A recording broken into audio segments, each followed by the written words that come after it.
welcome to DDOCast episode 562, recorded live on Sunday, June 16th. I'm your host, Patrick. With me this week, we have guest Asheras. Welcome.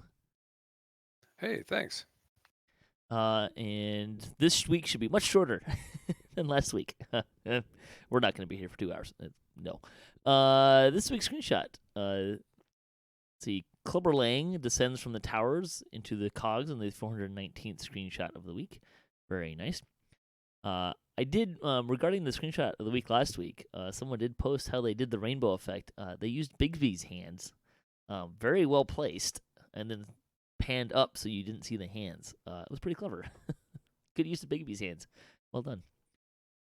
We'd like to talk about Dungeons & Dragons online nearly every weekend. You can catch us through Twitch, YouTube, the DDO forums, iTunes, or from our website, DDOCast.com. DDOCast is hosted by Cyber the awesome podcast hosting network, and shows are usually available within a few days of recording.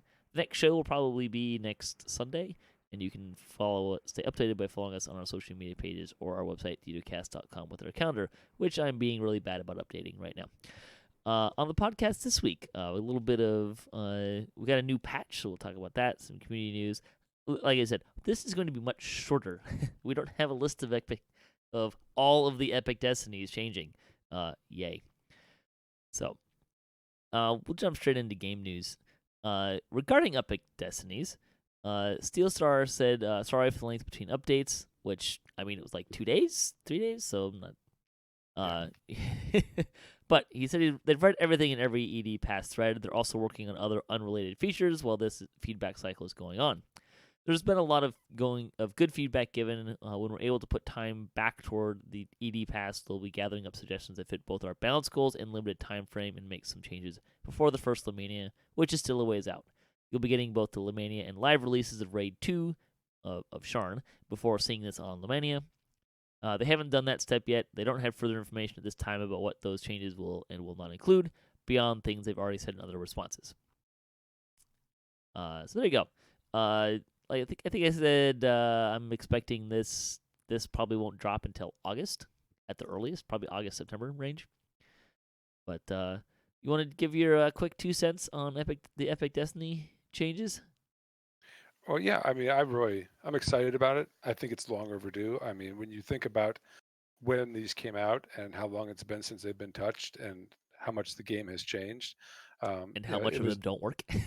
how much of them don't work, and how you ended up with 2 or 3 destinies that most builds ended up fitting into, like Legendary Dreadnought, for example, was highly favorable for anyone trying to do melee DPS, or the way Fury really aligned in certain ways.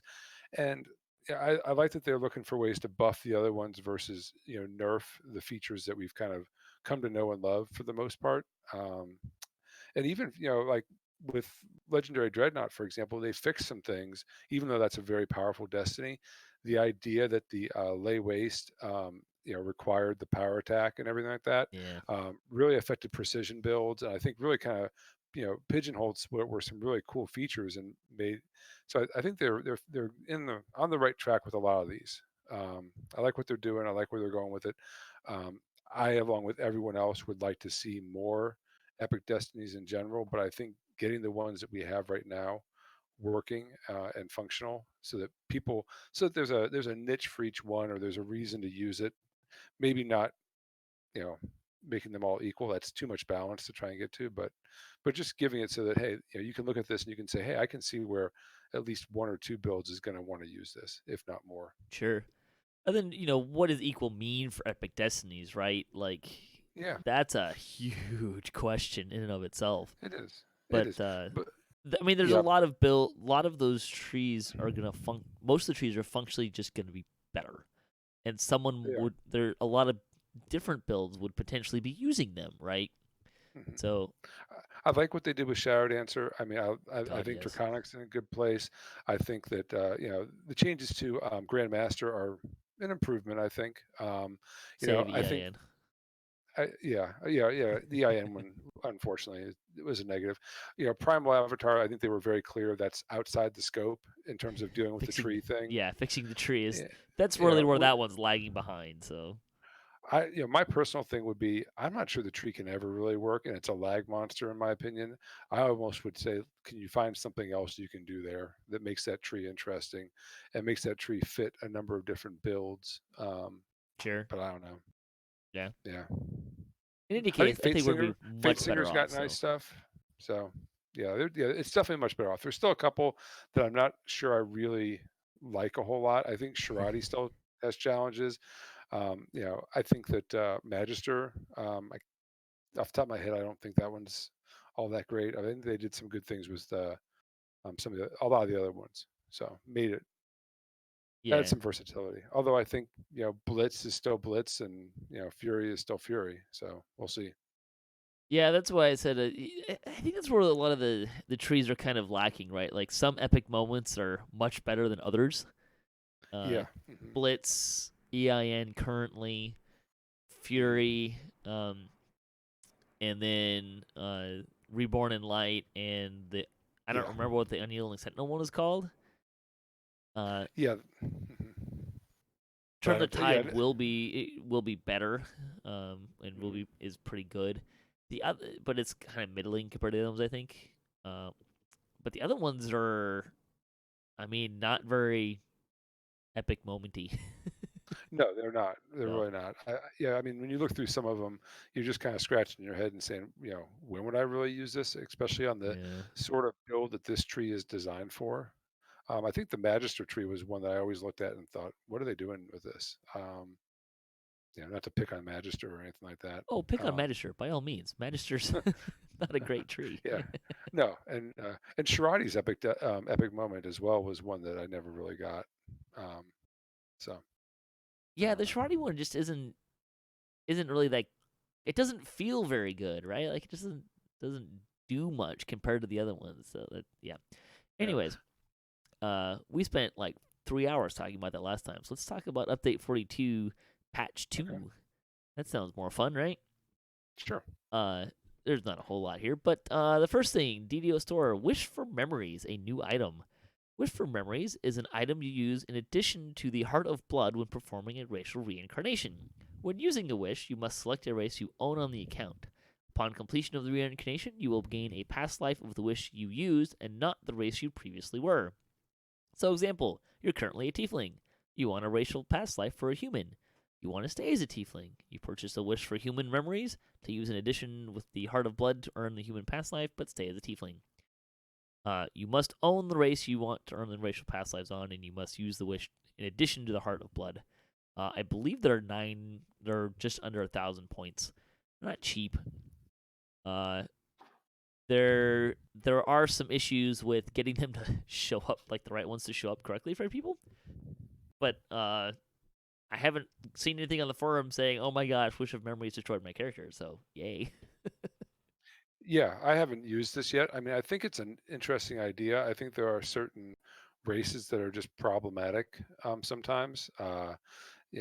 Especially depending on the build you want. I've never really had that big of an issue with running a different race. In fact, I find running racial past lives easier in general than running class past lives in terms of being able to find a build that gets you to 20 or 30 without too much pain.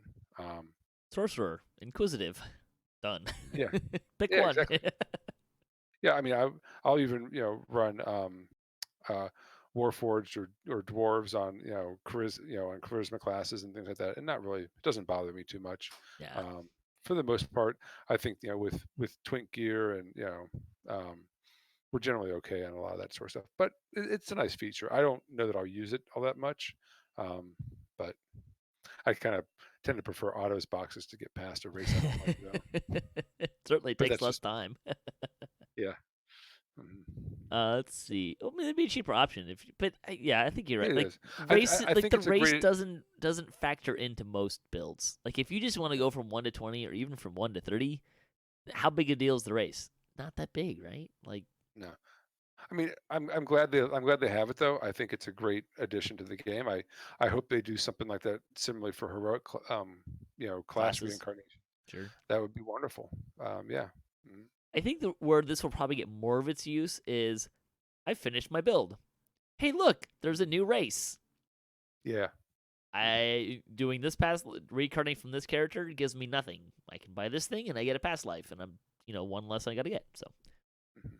Yeah, and it's not hugely expensive. It's but it's enough that compared to a stone, no. yeah. This fits more in the quality of life category to me than in the You don't think it's you pay know to win?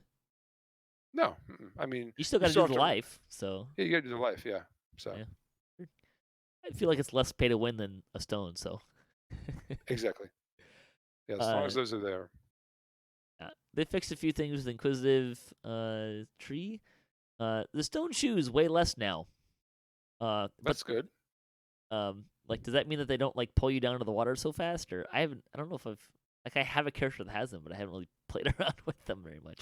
Yeah, I'm not familiar with really what their great benefit is so far. It sounds Well, cool, and here's one. besides, Here's a benefit. Next line. The stone shoes now protect against Sorjak's large swing attack in Tempest Spine and Legendary Tempest Spine, as in the one that like knocks you off into the off the mountain. yeah, That's cool. yeah. I guess that's part of the weighty asset ability of them. That says Right. it's hard to be dragged around. I wasn't really sure if this was something that prevented knockback attacks in general, or if this is just something I they're don't think adding so. in. Yeah, I Probably didn't think so either. should.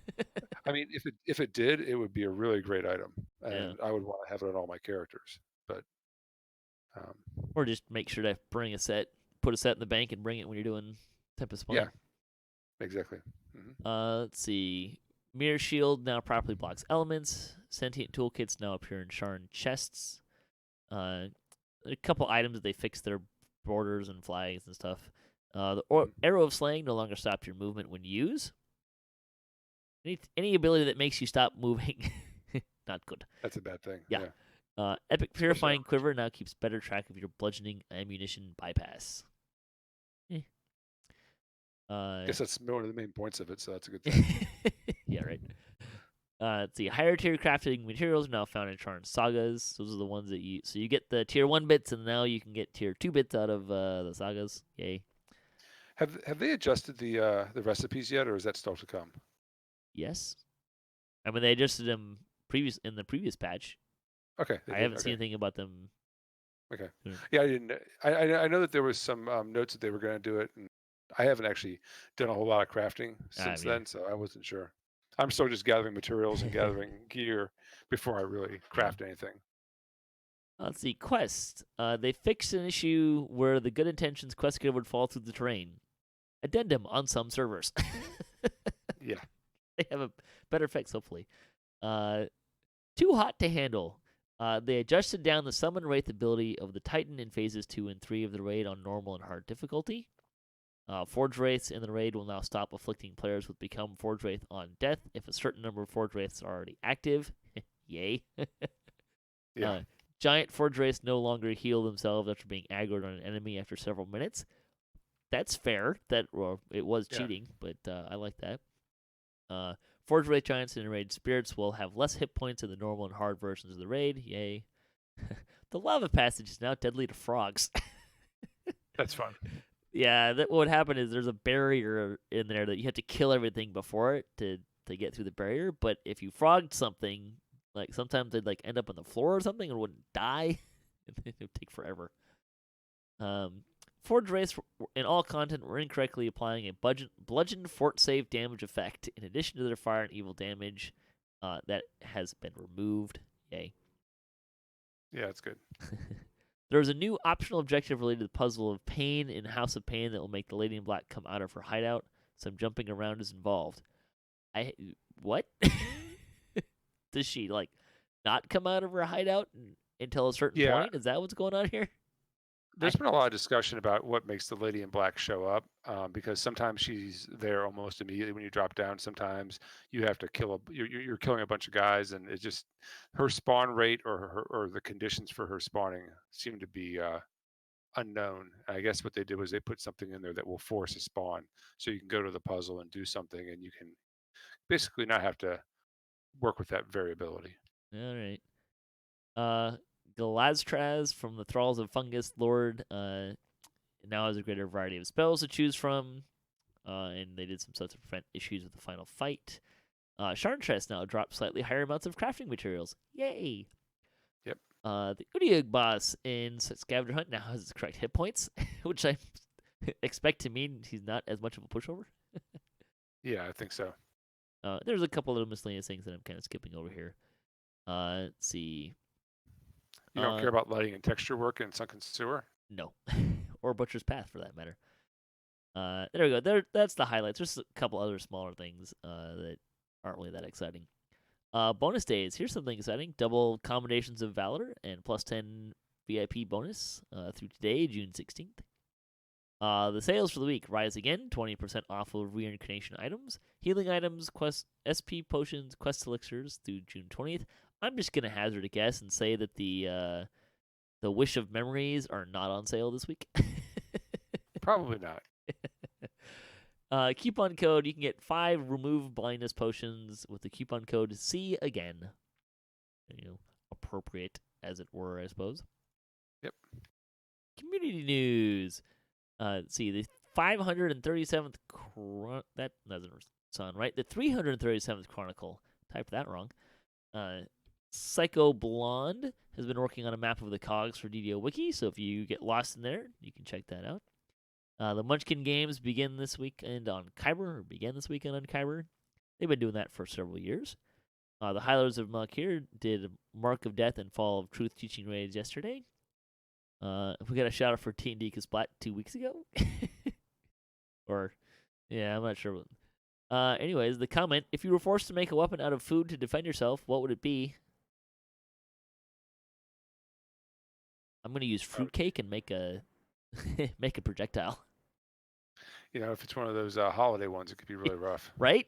What else are you going to use it for? Yeah. The guild for the week, Silver Legion, is a family-oriented, people-focused guild. Therefore, they are about the player behind the character. They have no player requirements, a healthy mix of both experienced and new players. Silver Legion is but a small part of a larger multi-game guild called Guild Medieval. While some of the players are still exploring and learning the game, more seasoned adventurers will help you find your feet too. Majority of the players have families, jobs, and other real-life things to deal with, so they're very patient and emphasize that real life comes first. I'm just going to hazard a guess and say that the majority of most guilds players have families and jobs. But, yeah, it's good that they let you have real life, right? Yep.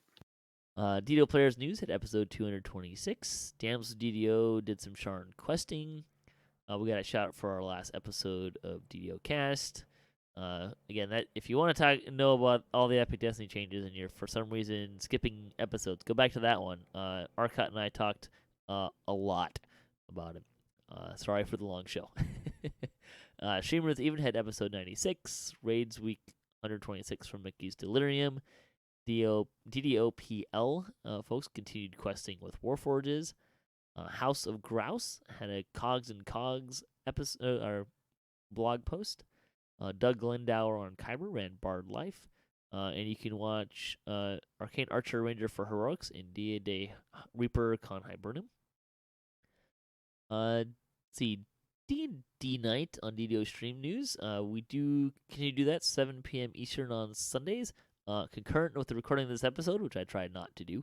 If you're listening to us live, why are you not listening to D&D night on DDO Stream?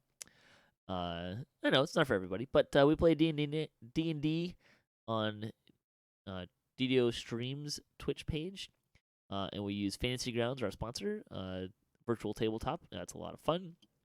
I don't remember if I really talked about it last week because I was trying to hurry through this section since we talked about the game news for like an hour and a half. But we did have our D&D Kasplat episode a couple weeks ago. It was a lot of fun. Les and Mithri went shopping and had a lot of fun doing it. So you can check that out as well. DDO Kasplat will be coming back this week on Tuesdays. We're still going to be on Tuesdays at 5:30 p.m. Pacific time for the near future, but that will probably change in the near future at the end of end of July. Probably that's kind of my expectation there, but we'll let you know what's going to go on there. We'll be back for a couple weeks, off for a couple weeks for the 4th of July holiday, and then we'll be back some more. And we'll be in Sharn, so that'll be a lot of fun. All right, Lightning Post, Fuzzy Duck wrote in and said the main thing he likes from the Destiny changes is getting rid of the need to charge abilities up before you can use them. Yes. Thank goodness, yes. That's why I was terrible at Shadow Dancers, because I could never figure out how to get things charged up and keep charges and use charges and all that kind of stuff. Absolutely. He says he's definitely going to be giving Magister a spin on his Eldritch Knight. Boosting his DC casting to be more reliable will be pretty sweet, and now Null Magic doesn't need to be charged. 20 seconds of immunity to incoming magical damage for him and everyone standing nearby is something he can see ending up in the same places. Hey, anyone have for a crystal? Yeah. Especially in Too Hot to Handle, right? Don't take magic damage for 20 seconds? That could be fantastic. Oh, yeah. Likes the Grandmaster changes overall, but regarding the idea of adding increased bonuses for the stance-related abilities while centered and within the stance, I'd like to see a more unique and thematic extra ability, similar to how the Jizz Bracer's Perfect Pinnacle Ring for Ravenloft, a couple other ones work. It's a shame about EIN, but the trade-off that's going to be getting a huge DC boost is good, and scattering of petals is now incredible. 200% fort reduction is enormous DPS buff for the entire group versus particular enemies. Yeah, I mean, if you weren't already achieving fort reduction, there's a lot of places to get fort reduction. I'm not aware of anything that you need 200% fort reduction to get to start getting critical hits, but no, me neither. It's a lot. And you're right. It's been the meta for a while now to Yeah. maximize fort reduction. My monk can reduce fortification by like 75% already without this ability. So I don't know. Maybe we'll see. We'll see how much fortification they're giving things these days. Sharadi's new adrenaline-alike ability is a very welcome addition. It'd be great to run in Sharadi now instead of Fury, with the extra range, power, and base damage, and more fun procs. Yeah, it'll depend on and not having to spend twist slots on pin and autos. Yeah, that's kind of nice. Right. There we go. There's no place you can see how much your fort reduction is. Is there on your character sheet? Well, here's the thing. Like, most of it isn't like a character ability, right? It's different abilities. So, like, this ability reduces fortification. You can examine the creature and see that, but there's not like great instantaneous feedback on it or anything like that. So, yeah. All right. Thanks, Asheras, to joining me today. There you go. Happy Father's Day for everyone. A 25-minute news section, much about 10% of how long the one last week was. Thanks for listening to the show, and thanks to all the contributors for DDOCast, Standing Stone Games, Wizards of the Coast, and Cyberears for hosting the podcast. If you'd like to support the show, you can visit our website, DDOCast.com, or you can support us on Patreon. If you have a DDO-themed webpage, or you Twitch DDO and you'd like to be featured on our website, you can email me at ddocast@gmail.com. We'd love to do that for you. And you can hit us up there for show notes, MP3s, or calendar, previous shows, and other fun stuff. And if you want to be part of the show, if you have a comment on this episode, a question you'd like to hear us answer, a topic you'd like to hear us discuss, tell us we're completely wrong and don't know what we're talking about, or you just want to say hi, leave a comment or email us at ddocast@gmail.com. You can also find us on social media for the latest cast updates at DDOCast on Twitter. So stay tuned for part 3 of our review of the Masterminds of Sharn expansion pack. Thanks for listening.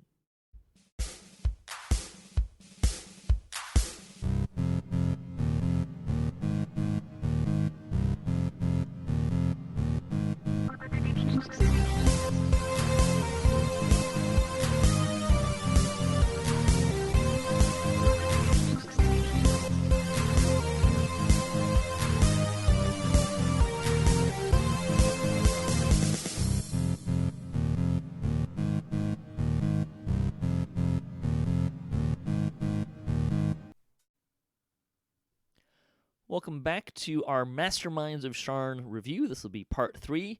We might finish, I think not, but we might finish today. We'll see how it goes. We've had a great discussion with our guests. We've got Arcot and Axel, Asheras, and Nimvin. See, last time we talked about the cogs. We talked about the raid. That was a lot of fun. I love when we get in a little deeper discussions like that. Today, we're going to get into probably some less controversial stuff. Well, I don't even know. The raid discussion didn't really feel that controversial. I think we were all kind of on the same page, just fine-tuning where we were and everything. But, yeah, we're gonna start. Let's talk about the story, kind of the storyline, the atmosphere, that kind of thing. Um, and I'll just kind of jump in really quick and start this one off. I really liked the kind of noir theme. There's kind of it's not a super mystery, um, but there's definitely like when we talk about Ravenloft, right? Like there was definitely kind of a horror element to it and a horror atmosphere to it. This one is much more about kind of a mystery and noir and kind of figuring out what's going on, kind of feel to it. I thought that really played through in the music at certain points, and kind of like the storyline just in general. Uh, but I thought it was a really nice story. I liked how it took you through different areas of um, the city, kind of gave you different looks at different parts of the city. Again, I kind of agree with the immersion from the immersion standpoint. It's really disjointed because you don't have a feel for where things are relative to each other. But other than that, it was a lot of fun. One of the things that regarding the story, I felt the 9 quests pretty much advanced the story, you know, fairly regularly. It was cohesive. There were some of the quests in Ravenloft that didn't really have that much to do with Strahd, at least Sure. directly. So, some of those quests could have been easily removed, from the overall arc, and you wouldn't have missed them. But these, they all seem to help contribute to the end. So I appreciated that. I felt they did a really good job with the story. You can actually probably convert this and make this a pen and paper module because of how easily one NPC tosses you to the next NPC, and how their story goes with your adversaries. Like for instance, the Inquisitive Tiefling's brother, you meet him in the first quest as he takes a detour after talking to Senior Vaughn, and then you find out that he's working for him and possibly is a bad egg. I like how everything's woven together and that you kind of slowly meet a really bad person. I love that the optionals teach you this starting from the first quest. If you read the notes, you're like, oh, this guy is not intended to help me, even though he invited me here to help me. So by the time you get to the end fight, you kind of already know that this guy isn't a good guy. Yeah, it's very good. I mean, there's nothing I really have to say to criticize it. It's like you've all hit a lot of points already. You kind of have to pay attention the whole way to understand exactly what's going on. I like that even NPCs in certain areas, if you read them, you'll learn something you might have not learned before. It builds and it's good. I don't think it's as good as the storyline in Ravenloft, but it's very good. I don't have a lot of complaints. I wish I had more to compare it to. Like I'm not a pen and paper player, so I can't really say how faithful or not faithful it is to Sharn in the lore. But I just from my perspective, yeah, it was very good, very fun. Yeah, I enjoyed it too. I like that it really introduced us to a lot of different groups within Sharn. I really got a feeling that we're in this big city to some degree, and there's all these different groups that are kind of working together, and a little bit about how the city functions. I liked those aspects of it. It really felt immersive. I agree with previous statements that the Ravenloft stuff, there was a couple quests like the one where you're doing the tea party that Locked your maybe house. that's yeah, Walked House. Maybe that's not particularly germane to the Strahd storyline too much. And I think that like this one really felt like all the quests, kind of mattered or were a part of it. And I liked reading the dialogue. It was definitely a good storyline, and I enjoyed. Like I said, I've enjoyed the run throughs I've done where I really pay attention to it and kind of flower sniffed and experienced it. So Walked Your House is only cool if you play pen and paper because Hmm. that's in the return or the Strahd Strikes Back. That's actually an event that happens in the pen and paper area if you wander in that area. Uh, I but you were going back to Sharn's story. I kind of felt like, yeah, I understand the detective noir kind of aspect that you're seeing. I kind of felt like it was a little bit like Grand Theft Auto 3, where you meet this rich guy and he's like start a gang war to lower the prices of this area. You got the Dask and the Boromar that are now conflicting with each other, and then you have all these things that this rich guy is doing just to sell a product that's faulty, you know. And so for me, I was like, wow, this is a really good you know, capitalist criminal kind of like storyline.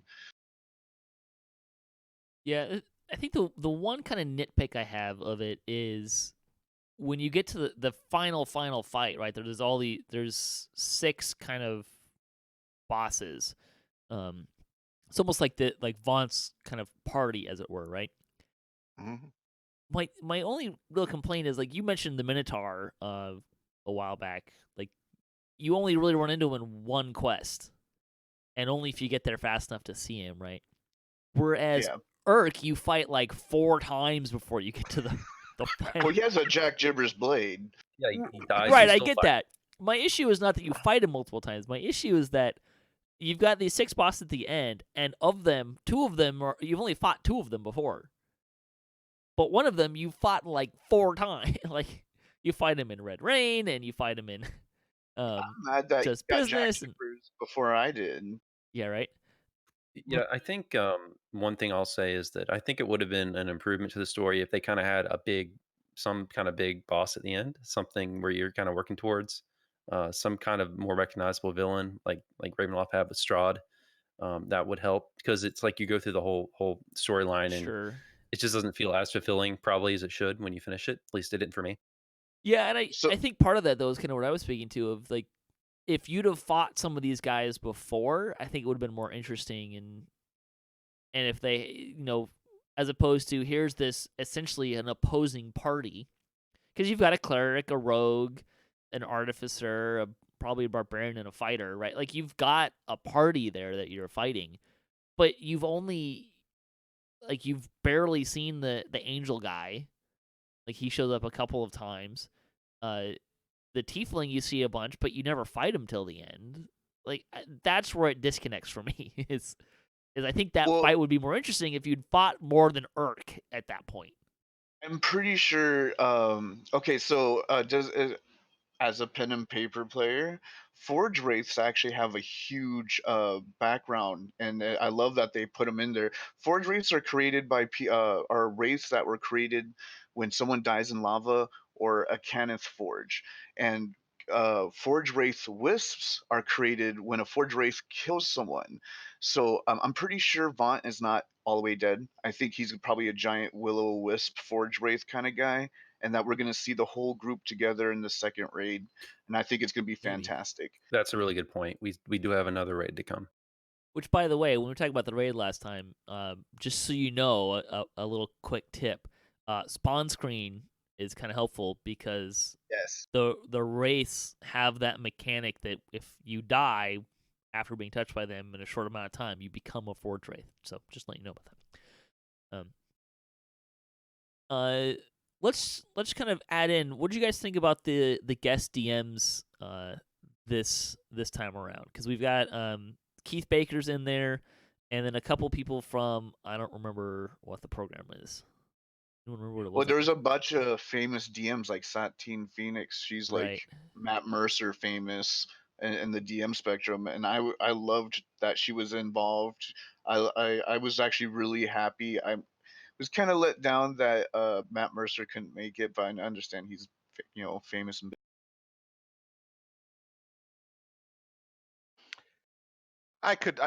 Keith Baker was fine. I would imagine you would expect them to have a Keith Baker because they had Gary Gygax and Dave Arneson, and very famous D&D personalities like that, and you expect that. This is just nitpicky, and this is one of my annoying things was the accents. You could tell that these folks were not professional voice actors. Yeah, In I agree. blown to bits. I don't know who that was, what her name is, You but mean Blown Deadline? she tried. I'm sorry, blown deadline. Yes, sorry. She at the end, when you were fighting that last construct, she had an awful accent, The and London-ish accent. yes, Yeah. it's just painful, and Although that almost, as a counterpoint, that almost fits because, like, the dwarves in the Mines of Tethumar, like, they have terrible Scottish accents. Like I almost wonder if that might be a little bit of like an intentional, like they're trying to have this idea of the DM is someone like me who's terrible at voice work and Yeah, and in that case, accents. it's brilliant. But yeah, I know what you're talking about. Oh, Yeah. like you also this even though the recordings probably happened way before the Sharn release also kind of tied up with the Dungeons and Dragons official release of the Descension of to Avaroth River. So it was happened the same week as a big giant Dungeons and Dragons event. I think it was like the anniversary. They just released a Baldur Gates module and a Rick and Morty box set and all this stuff.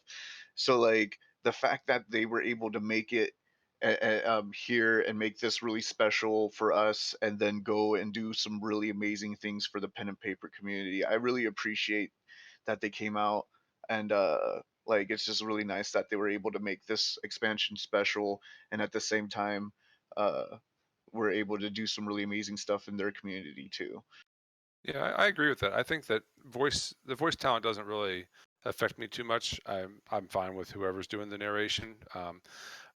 That's not something that I really get excited about too much. But I like that they found folks. I think Maze Arcana is the name of the group that some of these folks came That from. sounds right. And there's this big thing I've noticed lately. Where there's these guys, there's the Critical Role folks. There's a bunch of different. I mean, you got the Joe. I'm going to butcher his name. Joe Joe Magni. Magnioli. Yeah, that guy. Mm. Yeah, the guy from True Blood and all that sort of thing. He's making the latest Dungeons and Dragons movie too. Yeah, and Vin Diesel. There's folks in Hollywood who are playing D&D, and is becoming more of a pop culture thing, I think. And so I like that they're tying into that because does that tie DDO back into the Dungeons and Dragons world that's going on outside of just this game, and does that bring some eyeballs to it? I don't know. I mean, so I like it for all those reasons. I think it anything that gets us more attention. It's a Yeah, marketing Yeah, trick.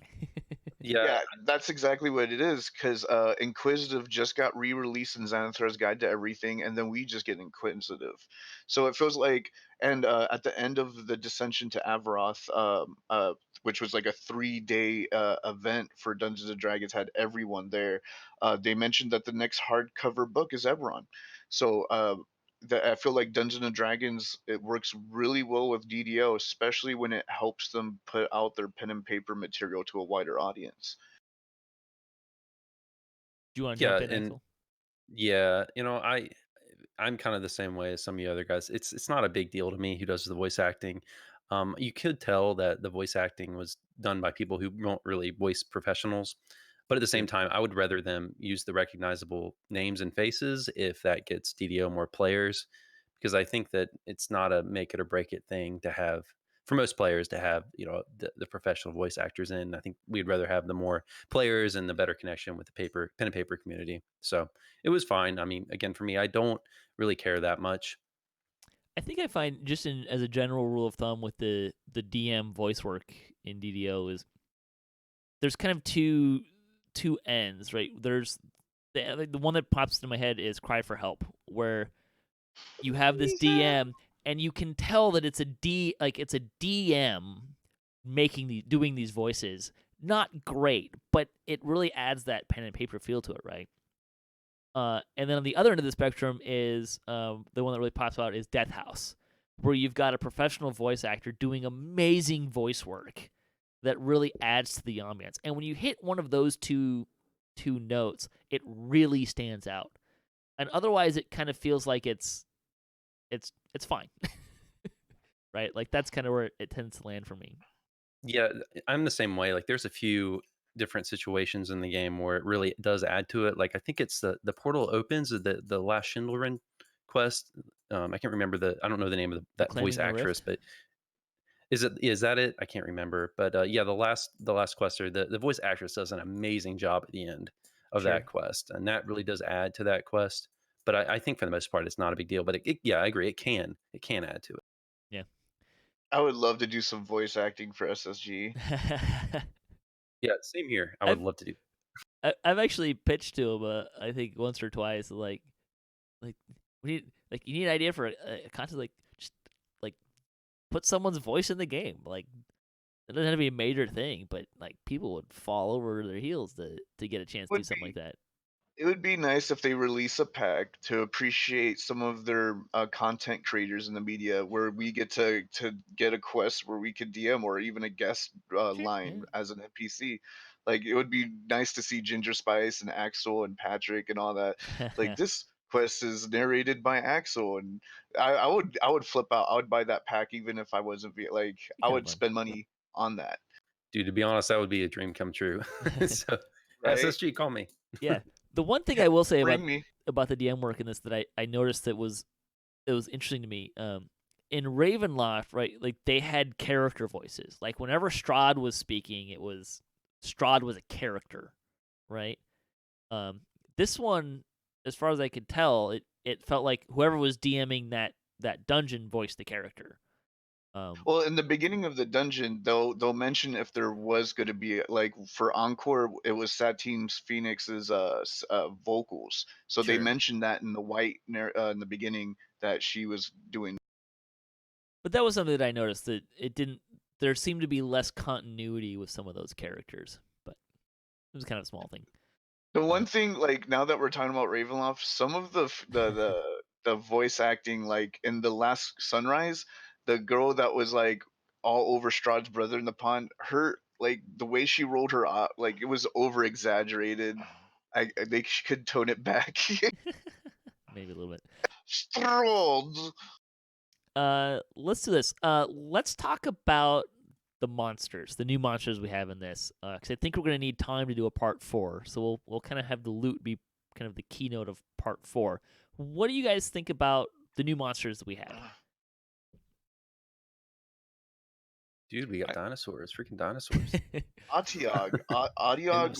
Odigs? Does Odiug, anyone actually know how to pronounce that? I think it's ODU, but Odiug, I could see that. Salwajin? Well, was introduced in the Goblin City in Lord of the Rings universe. That was a token creation, and ever Really? since then, when I read the monster manual for Advanced Dungeons and Dragons, I was obsessed. I was like, oh my god, I need to fight one. Never fought one. Then DDO just like, bam, your dreams come true. I was so happy to see that, and the dinosaurs was a pleasant surprise. I didn't expect that so soon. Yeah, I didn't. That's why I said spoilers when we mentioned the dinosaur. Yeah, That, sorry. like, oh, no, it's fine. Like, I'm expecting people to know at this point. I was really just like surprised the that it was a dinosaur. goblins. The goblins were perfect. Goblins did were too. were I thought great. they were big. They seem they're bigger than I Yeah, expected yeah. them to be. But They're a like little big, I was expecting kobold size, not. but their mannerisms, their voices. I mean, Yeah, no, I just thought they whoever did that did a great job. I love their body type. Sorry for interrupting, but like for me, when I saw gnome, I'm like, gnomes look like basically taller, elvish looking halflings in this game. They're really thin. I felt like the goblin body was great. It was unique. Like, they didn't just take one of the Sure. short races and reskin it and made a thin goblin. They made a perfect. Oh, I just love it. I hope they're a play race soon. I agree. I thought they looked good. Otherwise, they do look like an ugly halfling if you keep it too thin. Yeah. So. Yeah, I giving had the him same maybe- impression with the bodies. I thought the faces were good, but the bodies were Bulky. a little muscular. Yeah. Yeah, a little yeah. bulky, a little dwarfish. I guess the Odio, like when I first ran it, they apparently had a bug where you couldn't get the kiss effect off of you, and I was trying to figure out for like 10 minutes how to get that off of me. But it's something they did fix later on, so that was good. I was Well, a little okay, disappointed at how few times you run into that creature, though. Like, it's Yeah, not that's used true. very There much. could have been more. I Yeah, have- I totally agree. I have a question for everyone. When was the first time you saw your first Atiog in the expansion? Because When there's I a couple fell of in, them. when I fell in the pit in Blown Deadline and promptly here. got Same here. smacked in the Yeah. face. Same here. Like, I got smoked. For me, it was the Cogs Explorer area. If you go to the really impoverished city and you look down one of the endless pits, you see a silhouette of an Atiog, and I'm like, that's an Atiog. And then we did a quest, one of the quests out there where the end fight was an Atiog, and I was just like, yes. No, my first time was definitely a surprise because the floor fell out from under me. Like, oh, a trap. Oh, crap. And, I'm dead. Hey, that's a cool monster. Yes. That was pretty much how that went. It makes me wonder when they're going to do a roper as well. That would be fun. That would be an Soon. interesting mechanic because part of the whole idea is it drags you. Right, to eat drags you. you and it paralyzes you. Yeah. That would be cool. And there's also Neo Audiogs that they can put in. Yeah, but they're a little Sure. smaller than the big ones. That was nice. I like the explodey spiders. Oh, that was awesome. Those are That great. was I a love surprise. Yeah, it I was. loved it. It was a surprise. I didn't even see them until like we were dead. Yeah, it's like, what was that? And then it's funny, like they tell you they're like exploding spiders, right? those. Mm-hmm. So that was kind of it was a good surprise. Nice. Yes. I think I like the Forge Wraiths. I mean, I like them in the sense that they're a nice add. I don't like fighting them. They're a little bit of a pain. I They're pretty appreciate beefy, I appreciate their addition because they're Yeah. a very, very small Eberron specific wraith. but I didn't even know that, that. like, I thought you- it was for they made them up. No, they're Eberron specific, and I really appreciate that they went that far to look into what they can put. Sure. Yeah, I like the combination of traditional D&D stuff like the goblins, and then some Eberron specific stuff like the Forge Wraiths, and then also just the variety too of what we were fighting. This could have been a very heavy construct focused thing, but we got a lot of mob diversity that requires different tactics or different capabilities, different elemental damage types, things like that. There's plenty of felt like- constructs. I felt like the mention of the plains, the Talantian plains, and having the raptors with the Havling Boromars kind of gives a really good segue for there is a clan of Havlings that run around in raptors and those plains, and that's a good segue for more content. I loved it. We're talking about what do you think? Isle of Dread? Is that right? The Isle dinosaur of Dread right. is a classic pack that there's they're a talking bunch of about dinosaurs. doing. Yeah. But there's an Eberron area where there's a tribe of Havlings that ride around on raptors specifically. So that's besides that. But that's on Corvair though. That's a. Well, I guess we're on Corvair now, aren't we, with Sharn? So Yeah. yeah, we could go there. I don't know, Encore sang about it and everything. What I can tell you is I'm going to be real disappointed if Isle of Dread does not give us two things: dinosaur pets, and I want a raptor hireling. I mean, I think those are clear needs. Also, I'm disappointed that I can't like get a sky sled to play in the public areas and stuff like that. But that's another thing. If they really want to sell some higher pack levels, or things like that, like the $130 option, including one of those in for people would have A gotten sky Oh, a sled? dinosaur, a Or a dinosaur. Velociraptor pet. Oh yeah, absolutely. Sure. I think that you can get a sky sled. You just have to have an app and a credit card on your phone, and you just go up to them and they'll unlock for you. It would be. I mean, it would be a lot of fun if you could just. I'm not talking about like just any quest you want. Just even in a public area, just like have a summonable sky sled. That'd be a lot of fun. Or in the cogs. That means It would be nice because like in Reaver's Refuge, right? You can fly around the public zone. Like they've done it before. The issue I feel like they have is that it was slipped a couple Wednesday live stream ago that the fly mechanic is tied to their swim mechanic, which means that swim actually affects your speed of flight in the Sure, game. So yeah. they can't really, without fixing that issue, they can't really just freely give us flying stuff without us exploiting our swim skill. I mean, if people want to exploit their swim skill, I don't think that's gonna break the game. Yeah, I don't think that's gonna break the game. Yeah. oh no. But Oh no, they're flying faster. I didn't mention it earlier, but I think part of the reason why the sky sleds were only in one quest was if it was a problematic mechanic, they didn't have to close like 10, 4 or 5 quests. It'd just be True. like one quest they had to deal with. I bet Yeah. if we keep going in Sharn, I bet you we'll see sky sleds again. But, I'm sure. I assume there's design issues with people just finding cheesy ways to get to the quest and them having to design, the skies in a certain way to where you can get to certain places and not others. Yeah, I I'm assume that sure there's factors in issues to why there. that's in only one quest. But as I say, like a public area, like what's the worst you can do in a public area, right? Now, I know that in the public area right now, you can get really, really high on the towers. I saw someone do it. Yeah. So you can get really high in the sky.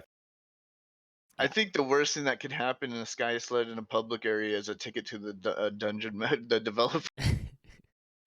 Or just log out and have to log into a different area or something. But Yeah. there's I think there's areas where we can have sky sleds and it wouldn't necessarily be a big problem, or it could be a lot of fun.